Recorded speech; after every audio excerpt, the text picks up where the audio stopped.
Okay. Rotate this. I don't know how people manage to shoot this in landscape. Every time I try to set up, I have my phone in landscape rotated wide, and it's all good. And then when I get on the live, I notice that I am not in the right orientation, and it tells me to rotate my phone back into portrait mode. So if you know what I need to do, what I'm doing wrong, please let me know, because I would sure like to be able to do this the right way. And it took my thumbnail that way too. Yay! Well, I'm just trying to do lives at different times during the day to see who I'm going to get. So that is my reason for trying it this early in the morning. I don't know if people are working, or if they're working with their kids with their online schooling, or if you don't even have kids. I'm trying to gauge what my audience is. And since I've been enjoying the past couple of lives, I want to do a lot more lives. And so I'm trying to put them at different times of the day, since the way things are set up for me right now, with everybody being home and there being so many people in my house. I have 5 kids. It's my husband and I, 7 of us all together.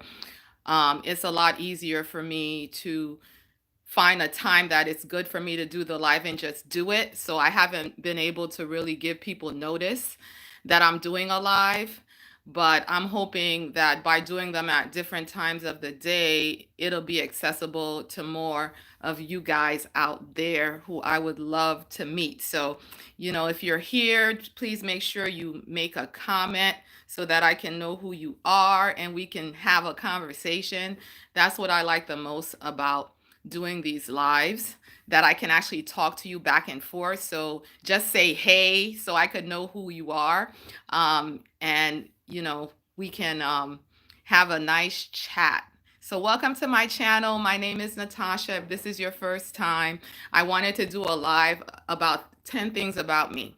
Just, trying to get to know you a little bit better and allowing you to get to know me a little bit better. I've been learning a lot about myself during this time that we've been home, that we've been staying home, and I've had a lot of time to think, a lot of time to reflect, and a lot of time to see how my behavior kind of contradicts what I expected about myself. So I thought it might be fun to just talk about 10 things about myself. And so I actually wrote them down so that I don't leave anything out. And if you guys are discovering the same things about yourselves, please make sure you comment in the chat. So please, I see people popping in. If you would just say something so I can see who you are and, welcome you to this chat. I'm super excited to get the conversation going.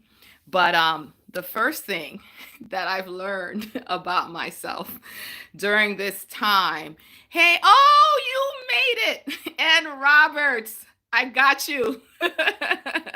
I thought about you this morning when I decided to pop on in the morning. I thought maybe this might be a good time.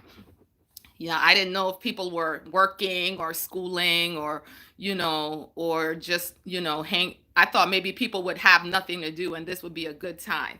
Good morning. Good morning. So I'm looking down because my laptop is down here, so that way I can see the chat. But anyway, I wanted to talk about 10 things I've learned about myself during this time that, is kind of a surprise to me based on who I thought I was before. But there's nothing like staying home and having time to reflect that could reveal things about you that you didn't realize were true about you. So before this time, I would have said that I'm a super neat person, really neat person. During this time, y'all, I have learned that I am not that neat. And I would have told you that my house is super clean. And during this time of sitting around and resting my eyes on the shelves, the windowsill, you know, actually noticing the cabinets, I've noticed that stuff is super dusty.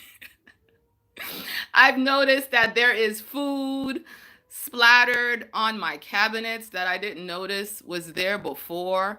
And honestly, I just think with rushing through life and running around, it's easy to pick things up and think that things are clean.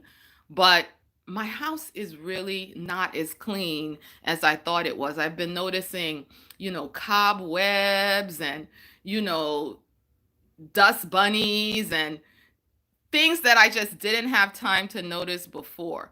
And so, in some ways, I feel a little overwhelmed because I feel like I have all this time on my hands. And so, I should be doing all this deep cleaning, all this spring cleaning. But I haven't really been motivated to do that.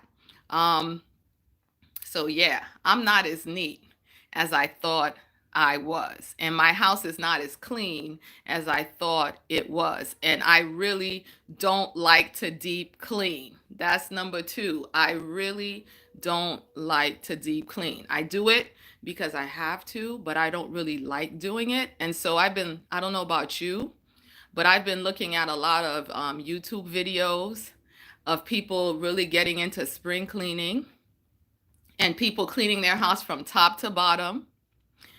And, sometimes I watch those videos to motivate me. But lately, I've been watching those videos and I haven't been motivated at all to do all that spring cleaning, even though I'm looking around my house and I see that it really needs to be done. But I don't really like to clean.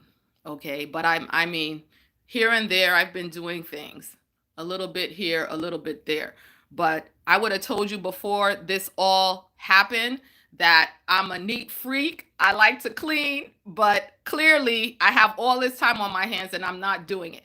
So N. Roberts says, laugh aloud. Yeah, I have an ample amount of time to clean or keep clean, maybe one task at a time. I was able to pledge the kitchen cabinets.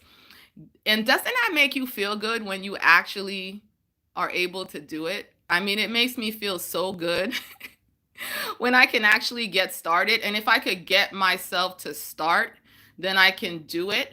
But it's not ever something that I pop my eyes open and think, yes, I can't wait to do it. A little here and there. Yeah. Yeah, maybe that's my problem. Just seeing everything all at once and thinking that I need to do everything all at once.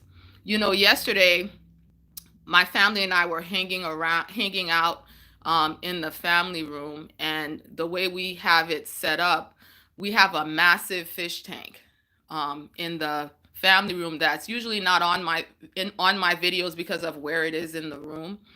And we have two cabinets that really two tall shelves.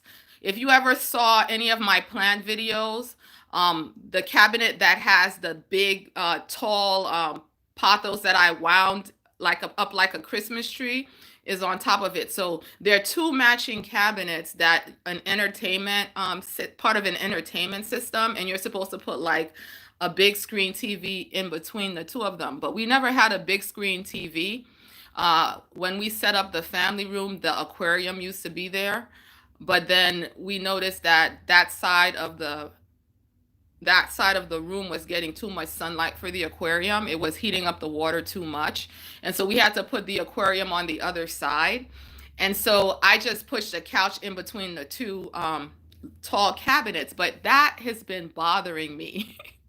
That has been bothering me for the longest time. So yesterday, while we were hanging out, I just thought to myself that, I've been wanting to do this for a long time. Why don't I slide the couch down, take the two narrow cabinets and push them together so that they'll look like one big, wall unit.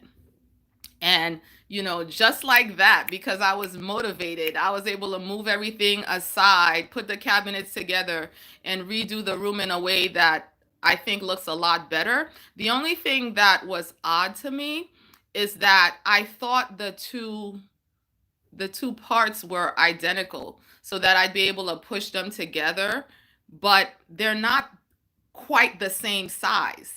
So they don't fit well together. It's like one is bigger than the other or one is narrower than the other. So they don't fit well together. But I still prefer how that looks better than it's sandwiching the couch the way that it's sandwiched. And I think I started telling you this story to say that, maybe it's not so much I need to get up and plan a day of cleaning, but when I get the urge, just jump up and do it and be satisfied that I only did a little bit. My allergies are bothering me like crazy, you guys. So I have really itchy eyes. Are you guys dealing with allergies? Allergies on top of this COVID-19 situation with my eyes itching and my nose running and having postnasal drip, which makes you want to cough, has made it kind of interesting trying to go out there and not having anybody think that you're out there while you're sick. And even for yourself, like trying to figure out whether or not you're having symptoms or if this is your allergies that you get seasonally. That's what I've been dealing with this season. So the first two things about me, I'm not that neat and I don't like to deep clean. The third thing I've noticed about myself is that I really am not into exercise as much as I thought I was. And Robert says, yeah, that works. I have them. Georgia has lots of pollen. Yeah, you have the seasonal allergies too, right? And it's really interesting because mind it plays with your mind. And so when I first started having the symptoms, I was wondering, okay, I'm in the younger age group, so is this a mild version of this virus? And so I decided to go to the drugstore and buy myself some allergy medicine. And sure enough, as soon as I popped the allergy medicine, immediately my symptoms, dissipated like they always do when I take my allergy meds. And so I think it can be rough to figure out like where you are, especially the fact that it happened this time of year. Um, but the allergy meds work for me. Are you on, and Roberts, are you on prescription strength allergy meds or do you do over the counter allergy meds? But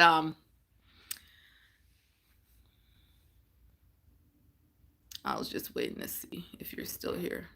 But anyway, as I was saying, you know, yeah, same. I had to eventually say to myself, often allergy. Yeah, Zyrtec. Yeah, I actually bought the generic brand, the generic version of Zyrtec, and I've been taking that too. It works really well. But yeah, I'm not as into exercise as I thought I was. I had gotten myself into a solid routine. So this is number three. It's really hard for me to exercise. I had gotten myself into a solid routine of getting up first thing in the morning. I go through this whole routine. I drink a lot of water, and the way that I ensure that I drink all that water is that I fill up I have multiple water bottles. Okay, I have six water bottles, six 20-ounce water bottles, and I fill those up first thing in the morning. And after I fill up my water bottle, I drink one bottle as I fill it up, and I take the second bottle downstairs with me to exercise. And I usually run through my routine, and then I start my day. Okay, as far as showering, getting dressed, getting ready for work, getting ready for school, things like that.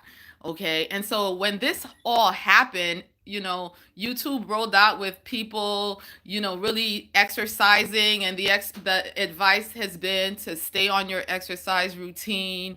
And I didn't think that that was going to be an issue for me, you guys, but I have been really struggling to exercise because what has motivated me in the past to exercise was the desire to lose weight. But since I've been in maintenance mode, and also the fact that exercising gives me energy to go through my day, as in when I leave my house, to go through my day as I run around. Exercise gives me, it releases a lot of endorphins for me, and it helps me to run through my day. But the fact that I can take a nap when I want to now, and I ain't going nowhere and I don't need that much energy. And I'm not trying to lose weight because I've been in maintenance mode for all of this time, has made me really not motivated to exercise. And so for me, it was a real victory to get up on my treadmill today, and I told myself, you could watch these YouTube videos just as well on your treadmill as you can sitting at this kitchen table. So I told myself, go watch your videos on the treadmill. And that's what motivated me to get up and exercise. But I did not think that that would be me, that I would not be exercising because I'm home. I did not think that would be me. I would have told you, no, this is a habit. Of course, I'm going to be able to keep it up. I'm just laughing at myself. It's like, laugh out loud at yourself, So I haven't been like, I don't know if you guys have watched what is it, Don't Rush challenge and all the different versions of it that has come out. Like I would have put myself with the version with the women that start off in their workout gear working out, and then they get the brush, and then boom, they're all dressed with their kids and they're dancing around with their kid. No, no, that has not been me. That has not been me. It's been super hard to exercise. It's been super hard. And I have my whole setup in the basement. I have weights, I have a treadmill, I have resistance bands, I have everything I need to exercise. And I'm just looking at it. I am not motivated whatsoever. What do you do to exercise? And Roberts, or are you just was like forget? Or you never exercised in the first place, or you just like forget it? I think this situation has I felt a lot of pressure. I felt pressure to maximize the time. And I thought time was my only issue. And now I'm realizing that it's not just time. I'm a slob. I don't like to work out. I'm lazy. I just want to lay around. Or maybe it's the emotional toll of it all that's making me just want to do things that are comforting. And I don't really want to push myself that hard. And cleaning excessively and exercising is still pushing myself. Or maybe I just want to give myself a break and step out of my regular routine because I can, because there's a part of me that also realizes that when we go back to having to leave and work and things like that, I'm gonna look back during this time and wish I had given myself a break. And Robert says, I've been better at it. I've created a morning routine and stretch or yoga. Yeah, I think stretch is probably the most valuable, out of it all, that I think I need to maybe try to force myself to do, because I notice that my muscles get really tight. And if I can just stretch, I can keep myself from sort of kind of injuring myself. And like with my neck and my shoulders and my back. Yeah. Nothing like having to walk your dog. I also walk my dog. I've been doing it because I have more time. Yeah, I think having a pet really helps. We don't have a dog, but I mean, I don't know how this is going to sound, but sometimes I feel like I have to walk my kids. Because they're getting really kind of stir crazy in the house. And so we try to take neighborhood walks. And we see a lot of other families doing it as well, just walking through the neighborhood. And thankfully for us, our developments are not that big, but it connects to other developments. So if we want, we can endlessly walk. And so it's been really, really wonderful. That was the fourth thing I learned about myself in all of this, that it's been really wonderful to take walks together as a family, and with the kids.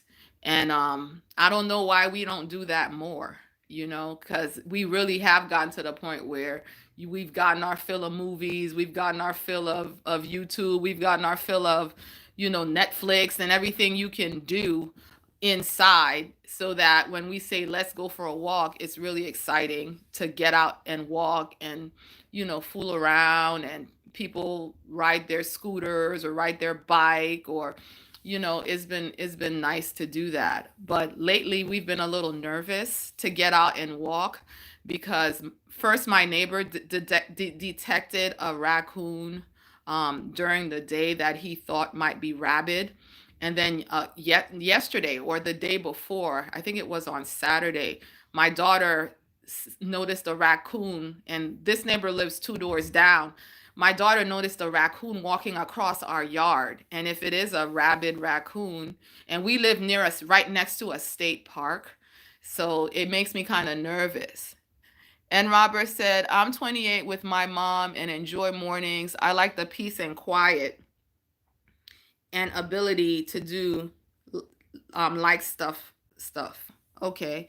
Yeah. Oh, that's nice. That's nice. I love the mornings too. In fact, this is probably the best time for me to do a live because my kids, since they've been staying up late, hanging out, I don't necessarily push them to wake up all that late, all that early. So it's really quiet in my house right now. Yeah, the raccoon situation is really scary, and my oldest daughter likes to take walks by herself, and she goes really, really far because she's really, really fit. She's a dancer, and so she likes to take walks by herself, and she goes into really woodsy um, parts of where we live. And so I'm a little nervous about that. I mean, I guess there's no greater threat for interacting with a rabid animal now than there was before. But I guess now that we're all home looking out our windows, we can notice it more. But I heard someone else say they saw a fox in the middle of the day. These are all nocturnal animals, and it's not common for them to be roaming around, during the day. And so typically what they say is if you do see them during the day, that they're probably rabid. And so you want to, exercise caution. So there's a part of me that wants to tell my daughter, look, you could just walk in this development and that's it. Don't be going all out into the boondocks like you always do. But at the same time, you know, how far are you going to take that? Like that one raccoon, if it does have rabies, how long will it live? And how do you know it hasn't already moved out of this area? And taking walks is that one thing that kind of relieves some of this stress and this feeling of being caged inside of your house. I don't know that I can tell her not to go for her walks. And that's probably the best exercise that she's been able to get since we've been cooped up like this. It's hard for me not to to not be able to tell her to stay home, but I don't think I can tell her that. Plus, she's an adult. She's 21. Okay, mom, but I'll do what I'm gonna do because I'm an adult. You know what? She's really respectful, but I'm very cognizant of the fact that she is an adult. So what I'm making is a suggestion. I'm not giving an order, but I haven't been able to say that to her. But yesterday, instead of taking a walk, we went for a drive. We call it a drive to nowhere because we didn't get out of our car. We just drove around, and it was a little depressing because not that it's I live in a very crowded and busy place traffic wise, but there was hardly anyone on the streets at all. And that kind of affects you too. Like, wow, one, it makes you feel like maybe we should get back in the house. And two, you feel like, wow, something monumental is happening because nobody's out here. And Robert says, I'm in the city and it's weird because we have possum. Yes, understandable. Laugh a lot. Yeah, suggestion is best. Yeah, now that I have you here and Roberts, this is a little bit off topic. This parenting of adult children, it's on another level. It's on another level. It's like on the one hand, I can see that they're adults. I mean, they physically look like adults. I can see that they've developed. They have jobs. They have their own vehicles. They have their own money. They take care of their own stuff. But on the other hand, It's a weird thing that happens with parents. When you look at them, you remember all the history that you've had. And my kids are just bigger versions of themselves. They've looked the same, you know, all throughout. The only thing that's missing is that bow.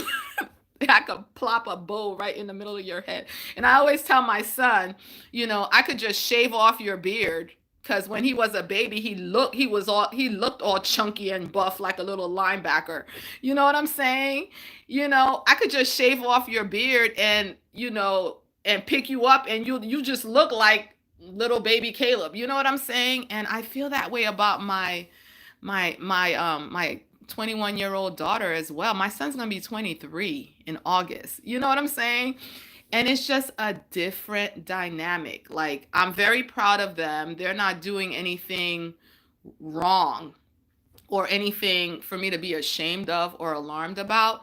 But you have decisions that you make as an adult, and maybe as parents we might see things a little bit of a different way, and it's really hard for me to wait for somebody to ask my opinion. It's really hard for me to wait for somebody to ask my opinion. And when I give my opinion, it's really hard for me if after they listen, which they always do, they don't choose to do what I recommended. And it's really hard if things don't work out for me not to. I mean, I do feel like you should have listened to what I, to what I suggested, you know, but at the same time, I know for me, I'm on a live. My husband just came into the room. So I don't know if you want to say, hey, I guess not. He's in work mode. He just shot past the video. He's like, I've seen other vloggers, their husbands will be like, hey YouTube, hey vlog. My husband's like, I'm working. I'll see y'all. He just shot right past the video. Anyway, we are not a family vlog, but anyway, anymore. We used to be. I miss those days when everybody was little and interested in being in the vlog, but those days are gone. But as I was saying, it's hard for me not to say I told you so. I mean, I feel like I told you so. And there have been times when I've said I told you so. But more than that, feeling of, I was right and you were wrong. And you get that kind of thrill for being right as a parent is painful. It's painful to see them struggle over not doing something you recommended, and then you just have to let them process their way through. It's painful. It's hard to know if you should, offer a helping hand, or if you should just let them process through. Sometimes they won't let you help them either. It's hard. It's necessary, but it's hard, and it's been a real process. And little things like, if you're going away for the weekend, can you let me know before you're walking out the door that you ain't going to be here? Because what had happened was I planned your favorite meal tonight. I didn't know you were hopping on a plane to California. You know what I'm saying? Can you let me know? Especially since both of them have lived on their own. They've lived in their own apartments. So they were used to that level of independence, and not necessarily telling the people that they live with all of the time what they were doing. And so they had to be reminded, I'm not trying to give you permission to do the things you want to do, but I just need to know where you are, so that, if heaven forbid something did happen, when you don't come home that night, I will know that you are away, and not that somebody took you, somebody kidnapped you, somebody hijacked your car. You know what I'm saying? That I should be calling the police. So it's been a real process, and hopefully I'm not terribly annoying. Like, I'm always apologizing to my adult kids. Like, am I too much in your business? Am I asking too much? And then sometimes I'm irritated. Can you do this for me? Can you do this for me? It's only because I love you. So this is a freebie. This is like number 11 or whatever to the list, that I've learned that parenting adult kids is a whole other ballpark. It's a whole other level. And just because I've parented kids, And I felt like I was like on good ground as a parent. This is a whole new level. And I've almost there at the beginning of it, I felt like it was even harder, that if I would have known it was like this, I wouldn't have signed up. I don't know. Like I've said that. I don't know if I would have signed up. I'm glad I didn't know about this part. I worry more. Things are more out of my control, and I don't like that feeling of not being able to say, I know where you are, I know what you're doing, I know you're safe. This is what you can and cannot do, and I know what the outcome is going to be. But as an adult, they're just out there, like it's like part of your heart is just walking out there and you don't have any control. Let me hear the flip side. And Robert says, on the flip side, it's hard to become an adult. I don't want to be disrespectful, but want to voice my opinion without feeling rude. You're right. And that's the delicate balance, and that's the area that I say I struggle with the most, because even though they're adults, and I know this with my own mother, even though they're adults, my voice is stronger, or the effect of what I'm saying has a stronger effect than someone else's voice might have. Like, you know, it can really affect them if what I say can have a greater impact. And I don't want to be that parent that is holding you back as you're trying to fly. Like, I want to give you wings to fly, and so, I want them to voice what their opinion is, as painful as it is when it's not exactly what I would have wanted or what I would have hoped. But at the same time, I had to just realize that, these are individuals. They're, what they become and what they do is not a personal reflection on me. It's not my dream for you that matters. It's, you developing your own dream and walking through your own process and learning to hear God's voice for yourself, and understanding that if it's about you, he's likely to talk to you. And I need to honor that, respect that, pray for him to put me on the same page, so that I'm a support and not a hindrance. So I hear you. And again, I guess it's hard for the parent if they're still seeing their baby. Like, you never stop being their baby. It's like a reality check that you're not a baby anymore. And my kids literally look like their younger selves. They literally do. Like, my oldest daughter looks so young. Like, nobody ever believes that she's 21, ever. Um, and so it's really hard. It's hard. It's hard. It's hard. And sometimes How hard is it? it's hard. Oh, you said something to the vlog? You and that was it though. He said it so fast. He flew out so fast. I don't know if I imagined it. Oh, CJ Hurdle says, I'm still my mom's baby. I'll be 36 this year. Yeah, it's true. It's true. It's true. It's true. If you guys have been rocking and rolling with me for a long time, you would have seen that season where I started to put on a little bit of weight, and then the season where I lost a lot of the weight, and I have a lot of videos on my channel about how I did that through intermittent fasting and, adopting a low carb diet and exercising and things like that. Well, my mom, we're from the Caribbean. And when I was growing up, it's different now than it was then. Like, we've gotten really Americanized. But when I was growing up, when they complimented you, it was when your face was round. Oh, you put on a little bit of weight. Oh, you look so good. You look so good. So when I was on my weight loss journey, my mom was looking at me like, what are you doing? You are getting too skinny.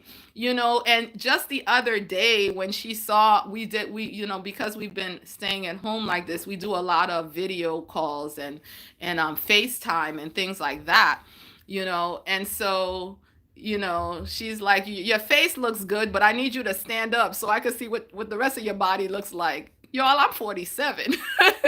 I want to see how you look from top to bottom so I can know that you're not in the house losing weight. I'm like, Mom, who in the world is in the house losing weight right now? You're trying not to gain weight. She was like, let me see, let me, make sure you're eating this, make sure you're cooking that. That's my mom, And as a mom, I realize now that that dichotomy doesn't change. Like you don't really get to a point where you don't have that heart, that nurturing heart towards your kid. But what a lot of older moms are telling me, or moms that are kind of beyond a little further in the process than what I'm in, is that even so, yet and still, the key to harmony with your adult kids is to listen to them when they call you up and they have an issue. What they want you to do is to listen to them. Even if you have the solution to the issue, don't volunteer it unless they ask for your advice. Believe it or not, it's enough for them to feel like you heard them. Unless they're directly asking you for feedback, don't give it unless they ask. And if you're not sure, you can ask if they want feedback. Then when you give the feedback, then just expect that it's an opinion. You're not giving them an instruction for them to follow out like when they were kids living under your authority. You're not giving them an instruction for them to carry out. What you're giving them is a suggestion and a recommendation, which means that they can choose to do it or not to do it. So, that whole keep your mouth shut is just not part of my culture. It's not part of my nature. It's not how I've been mothered, but it's what's necessary. And if as an adult, if I think back to how I have felt and what I have wanted from my mother, that's what I needed from her. And whenever there has been head butting, and any kind of friction and tension, is because she wasn't doing those things, and so we have to allow them to make mistakes. C Jane Hurdle says that's good. That will help them feel like they're being heard, which opens up more trust. Exactly. And also, I've had to learn that I am not I have to trust that the relationships that they've developed with God, that they're not truly alone, and I'm not in the role of being their protector and overseer anymore. Once they're adults, I have to trust that that's God's role, and that He is fully able to take care of them in the same way that he has taken care of me, and that He is taking care of me. So to a certain extent, my inability to let go, I've noticed, has been a trust issue for me. Like me not trusting that God is in control and feeling like I have to be in control. And also the idea that I could actually create a perfect world for them where they can learn so much from my mistakes that they don't have to make their own mistakes. But I'm realizing that sometimes they have to make their own mistakes. And sometimes what I perceive as a mistake, what would have been a mistake for me, is not necessarily a mistake for them. And already, they prove me wrong all the time. And you kind of want that. And so it's an uncomfortable process, and it's a process where I'm not that much in control. But another thing I learned about myself is I do not like adult parenting, but I'm growing into it with the wise advice that I've gotten from people. Okay. I have this as number 5, but I think we're probably up to number 7 with the extra stuff I added. But another thing I learned about myself is that I actually like my family, and my family members. We actually like each other. We're not just putting happy pictures on Instagram and happy videos on Instagram. It's not perfect. Nobody is perfect. No situation is perfect. Like, the Huxtables are not real. You know what I'm saying? Like, nobody is. When I'm saying we like each other, we still bicker, we still get under each other's skins, but there's peace in my house, and having to all be together under the same roof. I've been really grateful to be able to say that, there's peace in my house, and we actually like being together. And that part of being at home hasn't been as difficult. And the reason why I'm noticing it in such a stark way, is because I grew up in a home where, my mom experienced a lot of violence from my father. There was a lot of domestic violence, and it happened at a time when society wasn't really necessarily as informed and aware. And my mom was not necessarily well supported by the police. And when she had to get medical care, it was very shameful. And to a certain extent, she was blamed for it. And thankfully, I was 6 when she left. She left with me and my siblings, and so I didn't grow up, with it. But this time has just made me think back to my childhood and just made me think of all the women and all the kids that are in those type of situations. Yes, yes, thank you, CJ Hurdle. It is a blessing.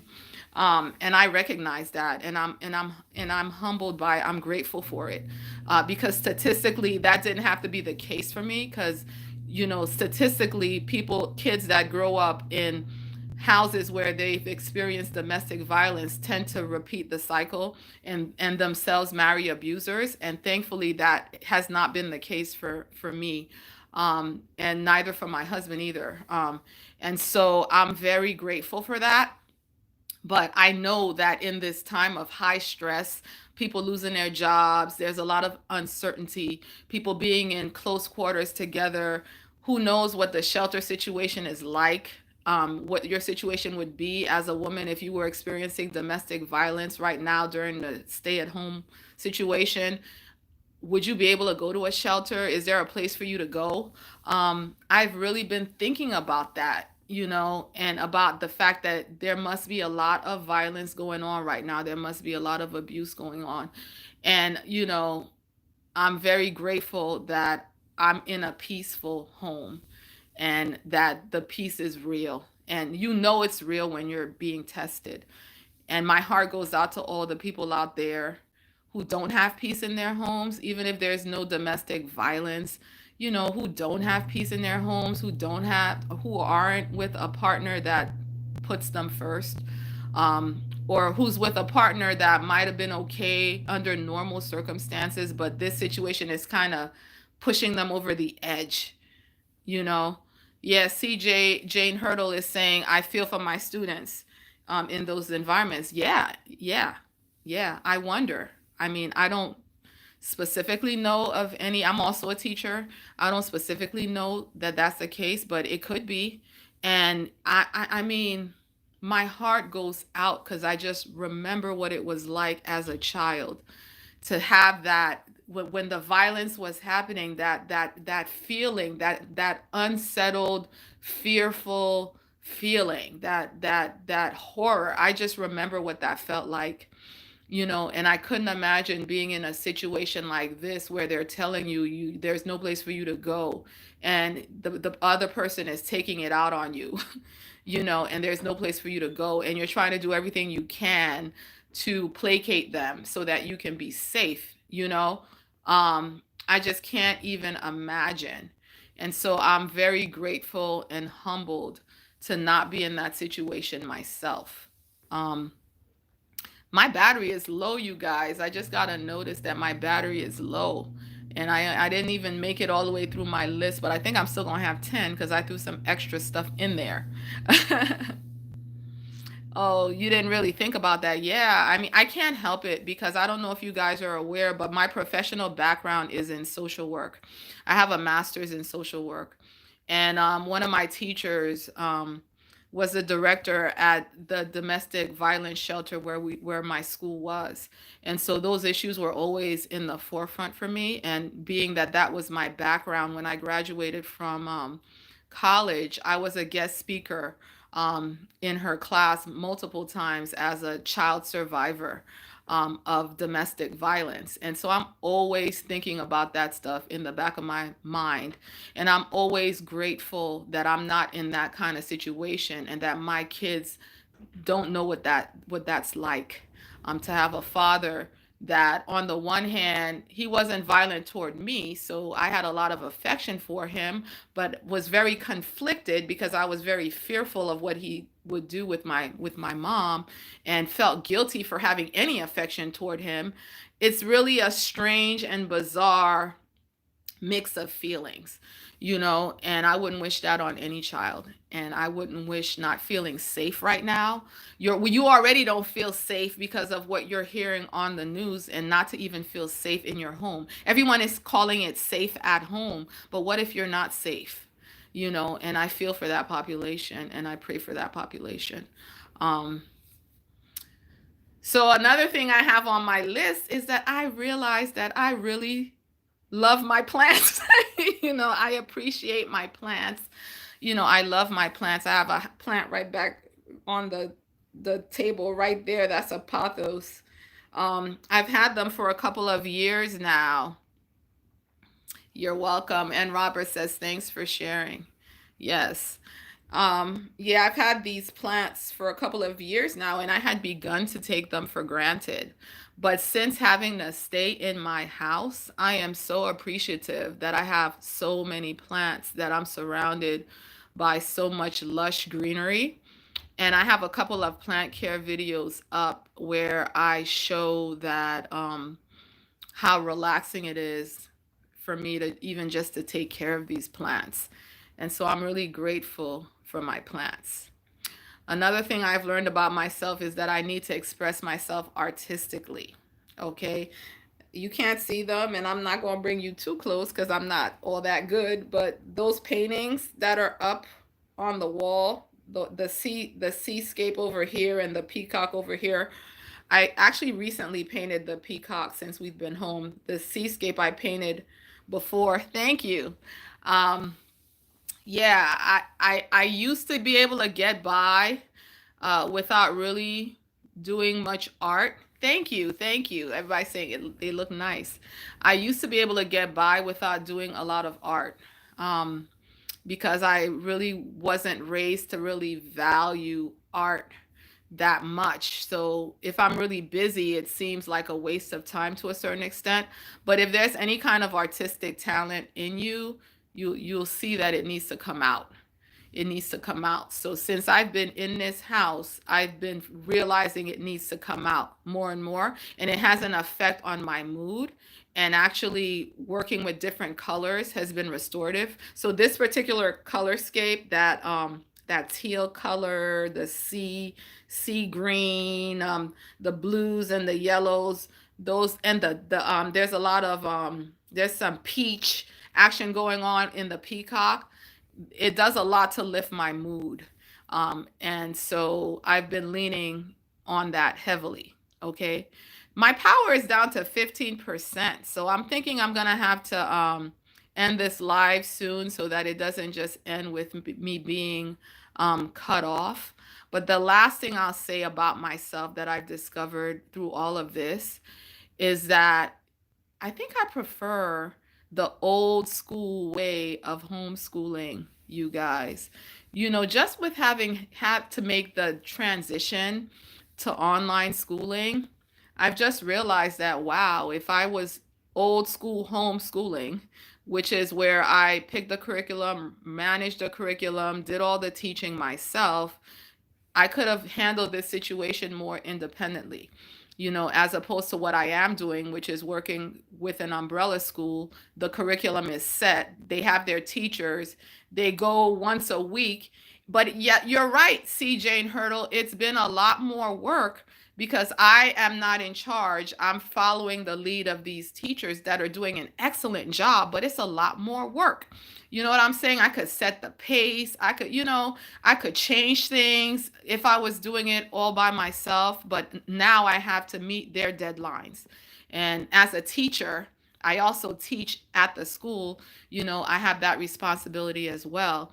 And so leading into the future, I'm praying that this situation will be eradicated and that God will step in and heal our land so that we don't have to deal with the natural progression of a virus, that there won't be a second wave.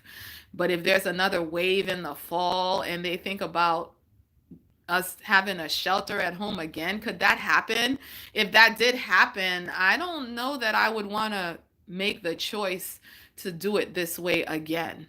You know, um, I think I would prefer to homeschool the traditional way, well, the old school way. I'll call it old school. Old school meaning before we had all these resources. Because my son is 23, and I started homeschooling with him. Back in the day, we didn't have all of these, umbrella school, online this, on. We didn't have all of that. You did it yourself.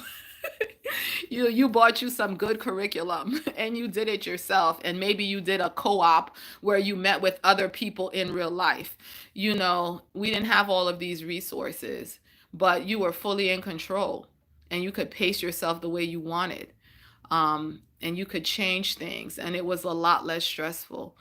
And so I don't know if I would want to just not try this, just knowing that this situation could happen. Because before this happened, it never would have occurred to me that we could be in a situation like this. So I don't know. I don't know. But that's one thing I've learned about myself. So I haven't been counting, I haven't been keeping track, and I can't go back and edit to see how many I've said. But on my paper, that would have been 8. And I know I added at least 2 extra. So I think I have in this time shared 10 things about myself.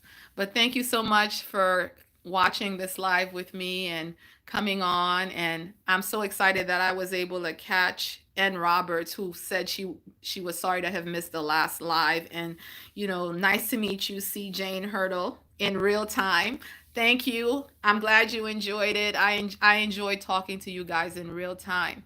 And I will do this again.